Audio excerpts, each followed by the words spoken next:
All right, so tell me what this. So I'm talking with Chris Johnstone here. We meet once a week, and he just tells me all the new stuff that's happening. And so, you remember? I don't know if it's still in existence. Remember the Reader's Digest? Oh, I used to love Reader's Digest. Same here. When I was a kid, I loved that little magazine.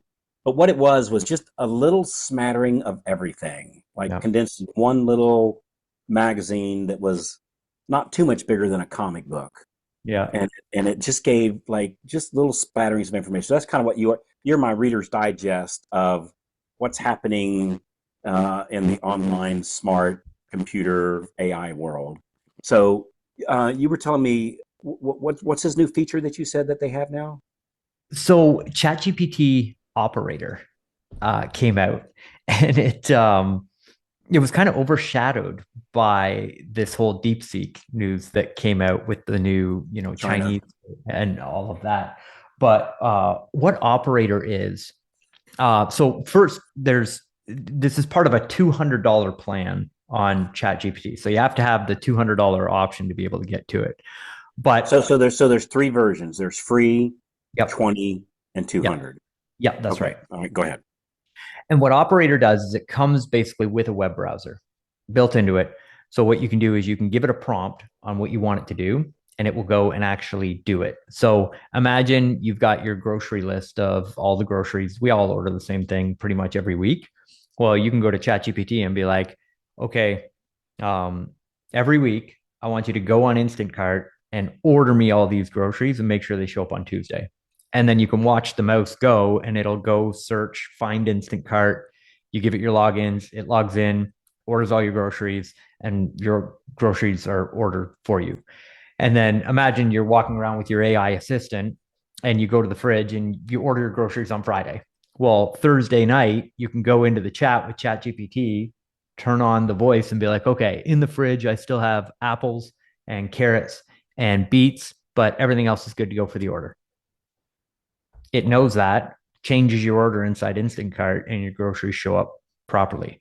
I took it and I did a test and I said, okay, I'm a first time home buyer in XYZ market. I want you to find me all of the 3 bedroom, 2 bathroom homes that have these features in this market. And so it goes out and it goes on all the major websites, punches in all the categories on the web browser of all the searches, searched 4 different websites to get all the information, indexed everything, and then put it all into a report and showed me a list of all the houses that match my criteria that were active on the market. And if I wanted that list once a week, it could go out and do it. So GPT Operator, it's an actual assistant that can do things for you on the internet. Could it can it send out emails? Yes. So so tell me about that. Like let's and I know we're just doing this on the fly. This is totally Oh, unscripted. We were talking about something else, and I said, hey, let's click the record button. This might be cool, and this might end up on the editing floor, you know. that is But a okay. yeah, so tell me, like, how could I use this to send out emails? What's So some examples? an example would be, let's take, and again, I don't know if this works because I haven't done this yet, Yeah, yeah, but we're just a, a thought experiment would be LinkedIn Sales Navigator. okay. So even better yet, the list inside the loan officer CRM of qualified agents in the local marketplace. All right, so if somebody doesn't know, on LoCRM.ai, did I say that right? So LoanOfficerCRM.ai. You got it. Yep. Yeah. So on LoanOfficerCRM.ai, not only is it a power dialer, not only is it a CRM, not only, well, I'm not going to say every list all things. One of the things it does is every month I can go into any area of the country that I want, and it gives me 300 qualified agents, and I can set the parameters. I want only real estate agents that are closing one or more per month buyer sides. So in the That's right. last like 6 months, they did 6 buy sides or 12 buys or whatever that number is. And I can do that. I can get 300 this month and got those. They're downloaded. And then next month I get another 300. Got those, add those to the three. Now I got 600.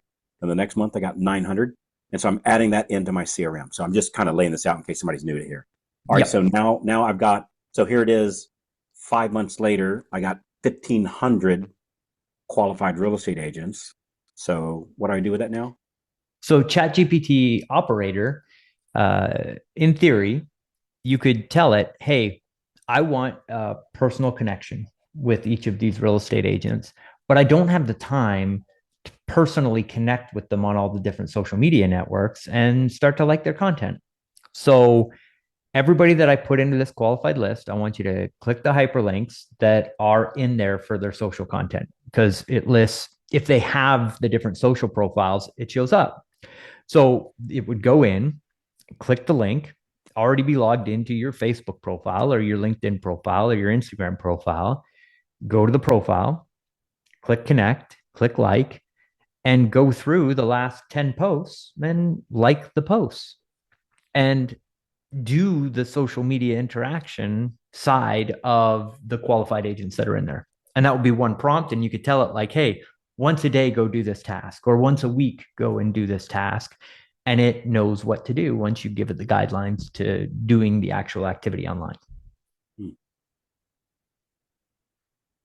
Hey, real quick, what exactly was this China? And this is not a political thing, right? But what was this thing that China released? Honestly, I don't listen to much of the news, right? And some people think that's a good thing, some think it's a bad thing, but it's who and what. It works for me. So, and maybe everybody listening to this will go, "Oh yeah, we heard that." I didn't. What exactly happened? Okay, so there was this AI that was released called DeepSeek, and it shot to number one in the App Store almost overnight.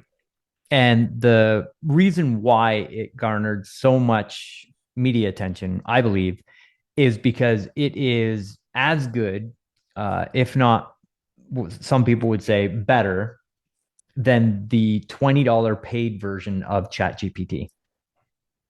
Now, and again, I'm probably going to get this math wrong, but ballparks. So it took OpenAI an outrageous amount of money to get to the current version of ChatGPT 01, right? It's reported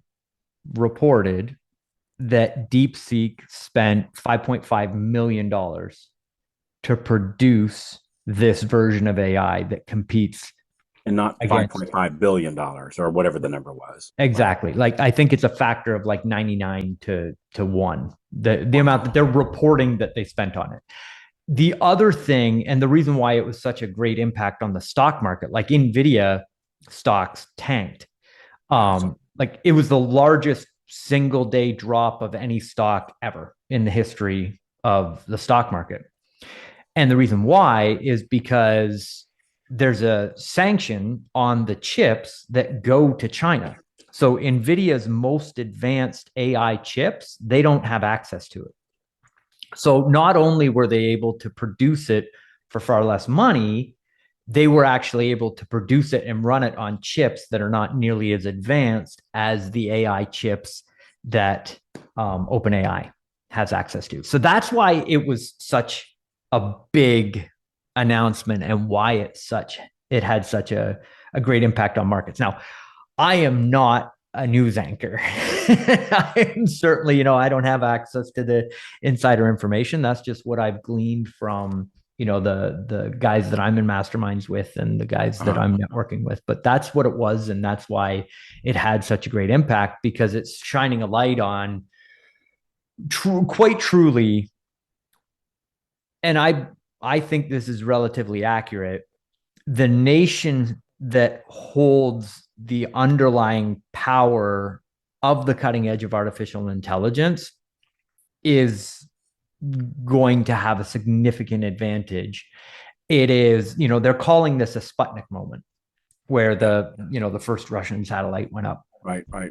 And it just goes to show us that fundamentally in our businesses, the people that aren't leaning in on AI, it's Carl, I've been marketing in the mortgage industry for 15 years. So I had the joy and the pleasure of going around the nation. Sorry, for those of you that are listening, Carl just took a sip out of a can that has the words Oh, whoop ass on so I it. got. So if you're watching this on YouTube, you can see this. If you're on the podcast, I'm drinking a drink, and it's called. Hey, and it's let's call it Whoop Donkey. Whoop 'Cause donkey. there's an old saying here in the South.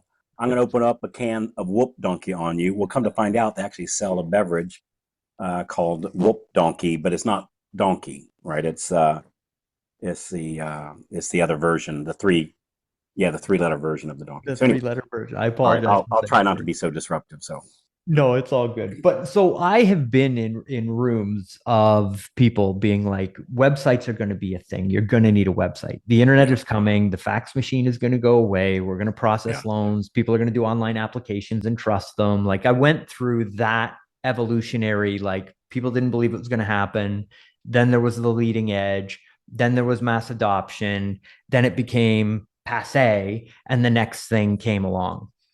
There is still a conversation happening in the mortgage industry as to like whether or not artificial intelligence is going to stick around and have an impact on our industry. This is one of those moments where I think the lenders that understand artificial intelligence is going to change everything. everything. I couldn't agree more. I remember when email first came out. Yeah. I thought that's the silliest thing ever. Yeah.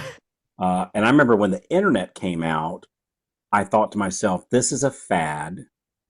It's going to be like, and those that old enough are going to know what this means. It's going to be like the CB radio craze of Right. the 70s and the 80s, where every car, every family had a CB radio in their car at the time. Of course, this is prior to the cell phone. And I thought this internet thing is just like that. It's just it's just a flying fad, Yeah. and yeah, that didn't work out quite the way I thought it might. So it taught me keep my eyes open on stuff like that. Yeah, AI is not. They're not. It's not going back. Yeah. Now here's the trick, Tell if me. I may. Yeah. So, and again, because I have the gift of time and maybe a little bit of wisdom, most people are going to see the technology and immediately go to like, okay, artificial intelligence is going to take over writing loans. Like, is the loan officer going to be replaced by technology? And everybody runs to the front of the line to try and be like, how do I remove myself from the process? And how's AI going to take over all of this stuff? And in our business, in the mortgage industry specifically, and finance in general, it's the people that step back from that leading edge and look at, okay, 80 to 90% of the loans that are funded today come from relationship based marketing, Okay. right? Yeah. Wait. Real So estate say it agents again. Wait. Say it database. again. Say that I again. think I think the stat is close to like 80% of borrowers do business with the first lender that they talk to, That's right. Mm-hmm. right? And the majority of that business comes from referrals, either database, Rela- so center of relationship. influence, Yep. Uh-huh. Okay. real estate Yep. agents, Yep. right? So if there's a loan officer listening to this show and they're like, okay, I got my chest is tight because AI is coming and this is craziness and it's all happening so fast and I feel overwhelmed. It's like, you don't have to be over there at the front edge. What you need to do is look at, okay, here's where the majority of the business is right now. How do I take AI and how do I apply it to what's already working so that I can just do that more? Mm-hmm. And that's actually really easy to do because the integration of, hey, AI can help you write your text messages, AI can help you write your emails. The power dialer can help you make more phone calls. And it's smart enough to know I talked to somebody or I didn't. And if I didn't talk to somebody, just send a couple of follow up messages so you hear back from more of those people. It's like the little hinges that swing big doors. Yeah. Mm-hmm. It's in the relationship marketing. It's not in the, I hate to say it, but like the Facebook ads of the marketing side of things. It's taking Yeah. AI and applying it to relationships so you can do it at scale. Hey, so remember, I don't know what this kind of hodgepodge, but I got you on the horn, and So we'll call this hodgepodge episode or something. I like it. Hey there. Hey, if you're loving the tips so far, be sure to hit that subscribe button right down there and then tap the little bell so that you never miss out on more free, cool tips coming your way. Also, I would love to hear from you. Drop a comment beneath there. Let me know what you think or tell me what you'd like to hear next. So, and again, this is not a political show. This is a No. mortgage marketing show. Other than I would like to be the governor of the 51st state of Canada. I'm just putting it. Well, Okay, I've yet to see your application, so we'll no. I don't think they'd have me. Yeah, no, I'm not. That's anyway. We won't go there. So, some of my best friends are Canadians. No, I'm just so no. So, I saw this. So as we're recording this, just put a time date on this. It's January the 29th. Yeah. So that's the day that we're recording this. So the current administration just did a 90-day stay on eliminating TikTok.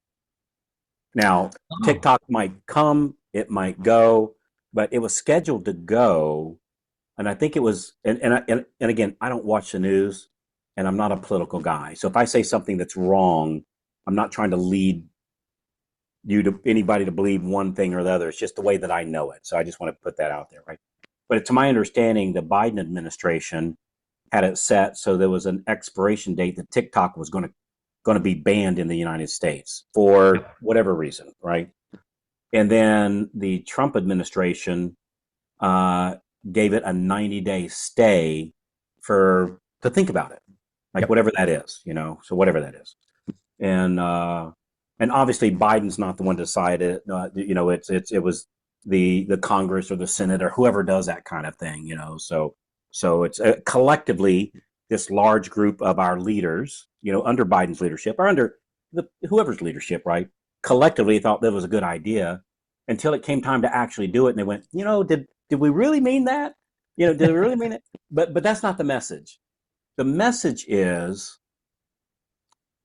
boy, am I glad that my business is not reliant on TikTok, because if it was, I'd be majorly concerned. So I've got a large organization here, and we close hundreds and hundreds and hundreds of loans. And then the other hat that I wear, we train tens of thousands of loan officers monthly, that our reach is large, right? And thanks to awesome people like you, Chris, that make me look smart. And frankly, thanks to the people that listen to this, that send it on. That's most of our expansion is from people sending it to their friends, right? And that's right. And that doesn't go unnoticed. And I sincerely appreciate it. Thank goodness that we're not sitting here today going, oh my gosh, we got these millions of dollars of revenue, from the different things that we do. And boy, we're 90 days off of maybe the light switch being thrown. Yep.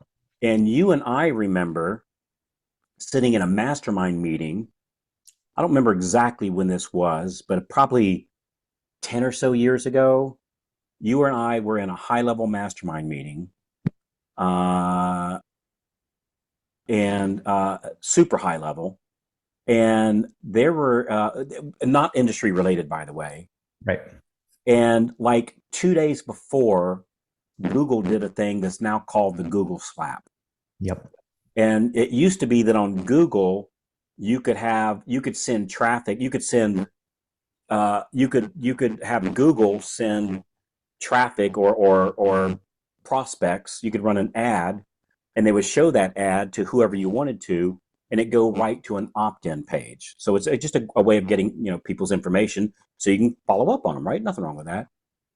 Until one day, Google, without notification, turned that off. They flipped a switch and it was gone overnight. And you or I were in that meeting. I'll never forget this. There were some people in there making millions and millions and millions of dollars a year, and some of them a month. Yeah. And literally overnight, they were out. Yep. They were gone. They were selling horse and buggy whips, and horse and buggies were outlawed. No buggy whips. Yep.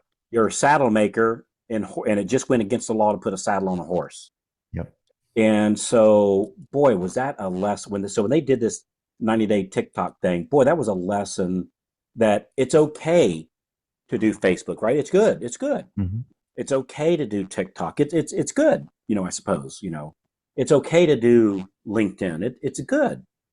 You don't put all of your money in somebody else's bank account. That's right. Like ever. Mm-hmm. You can make small deposits and have that as a piece of what you're doing, perhaps, but not the main thing that you're doing. Because if it's the main thing you're doing, you're one person's decision. You're one decision by one person away from having a disaster.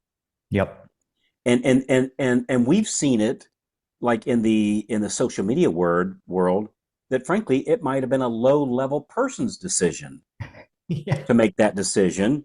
And good old Mark, Mr. Zuckerberg, no clue that decision was, and doesn't need to know, right? Doesn't matter. So the rest of the world, that decision meant almost nothing, but to the affected crowd, it can be a disaster. Mm-hmm. And so anyway, I saw that they were on this night, and likely they'll postpone it or cancel it or whatever. And should they or shouldn't they? I don't know enough information to make that decision, right? I'll leave that up to, Meet the Press or CNN or Fox or whoever to make that decision. But what I do know is you want to be really, really, really careful with your marketing and what you're doing as your platform, that you stay in control. I'll never forget so when I was in college, I was, and you've heard this 1,000 times, Chris.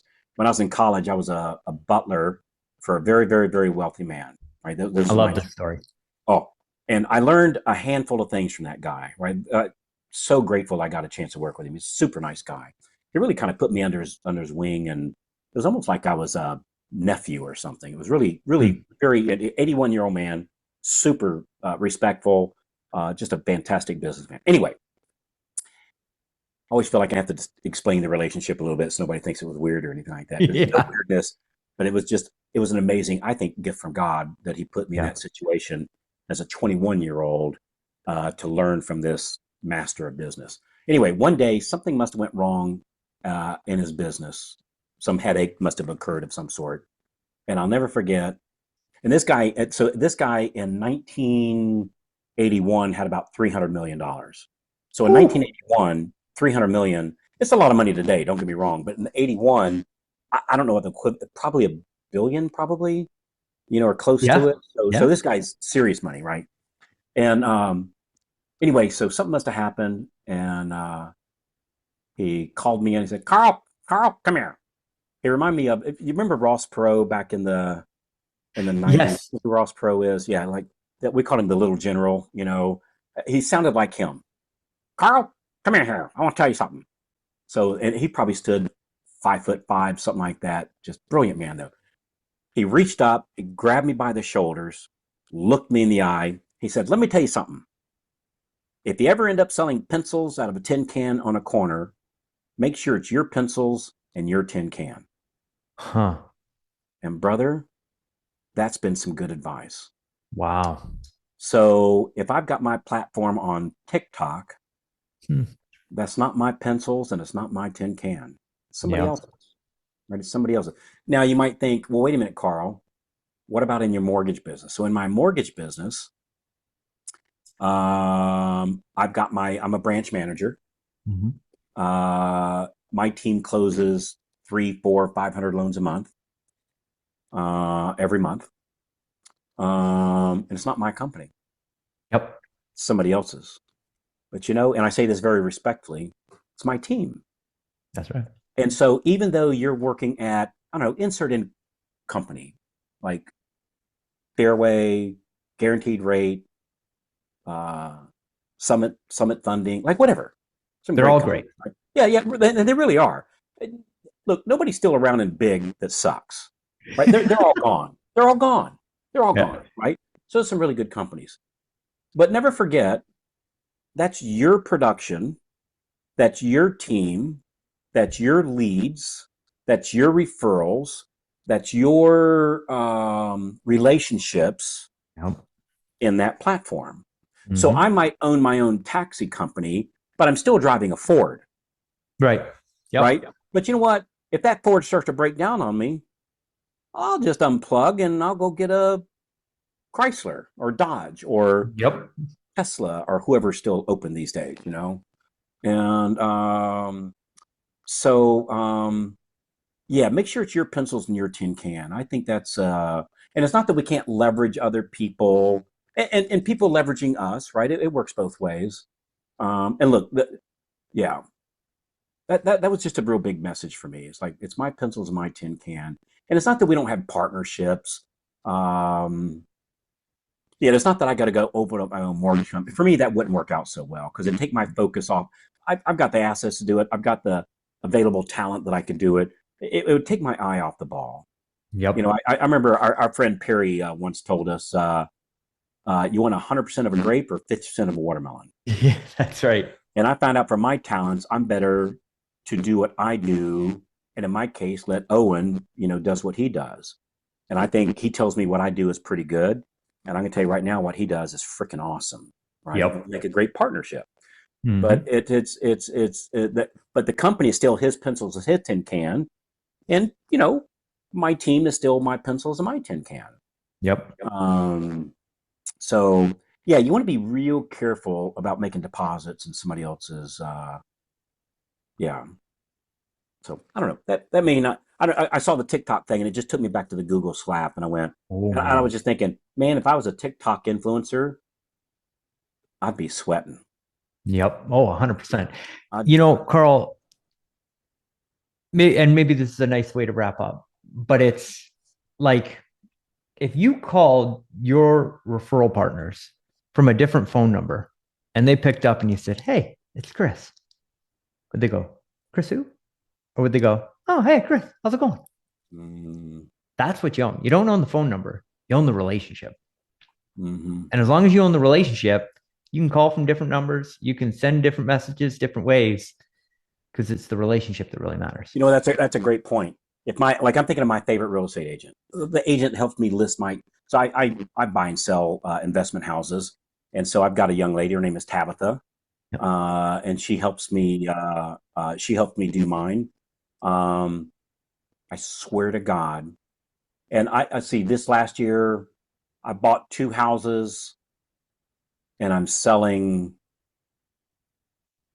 I think I got 2 or 3 for sale right now through her. Nice. I don't know what company she works for. I don't. that's that's Because awesome. I don't call Yeah, Remax or EXP or whoever she's with. I call her. that's right.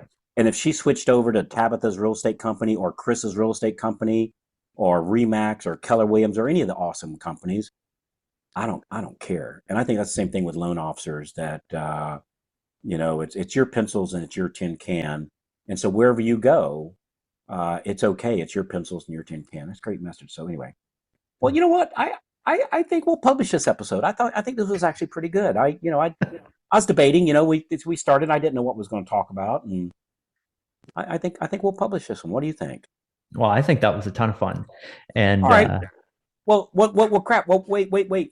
So one thing we tell the loan officers: hmm, always, always, always, always, always, always, always have a call to action.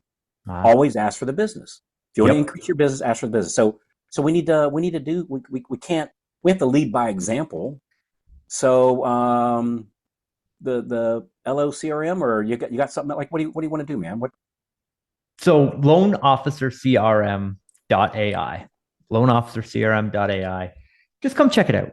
There's all kinds of great information on the page.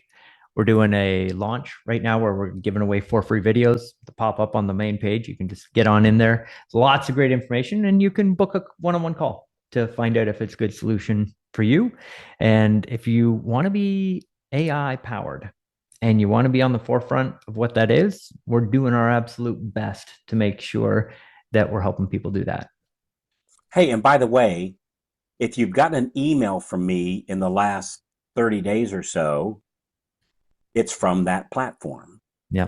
And so if you want to know, well, hey, how's the deliverability of the email? So Diane now, that has become her preferred method. Hope that's okay.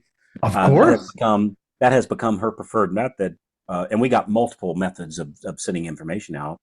So, and then over at the mortgage company, Owen saw it and he thought it was so good that he provides it, he pays for it. He actually pays for it for all of his loan officers. I think that, you have to be closing, I don't know, and I'm going to make up a number, a couple loans a month or something. You got to be actually doing something, of course, right? Yep. It's not a high bar. It's a low bar. It's hey, I'm actually doing this bar, Yep. And then he thought it was so great that out of his own pocket, he buys an account for every single loan officer in the branch. Yeah. I don't know if you know this, but we run a class just for them every week where they have access to an account manager that knows them. And actually, it's because you have to be using it. You don't just get it, you got to use it. And we have a private group of just those people that are in there every week. And so what they do, like, hey, I'm wanting to do this campaign. Show me how to do it. Here, let me show you how to do it. Yep. Very interesting. I did not know that. So yeah. Wow. Cool. All right. So LoanOfficerCRM.ai. Yep. And it's got a lot of cool stuff built into power dialers and AI communicator and email sender. And plus it's a CRM. We got all these pre-built campaigns that you and I built together in there. It's really, really killer. So go check it out. LoanOfficerCRM.ai and see what you've been missing. So, hey, I appreciate it, my man. Thanks for hanging out with me. Always good. All right. I'll see you.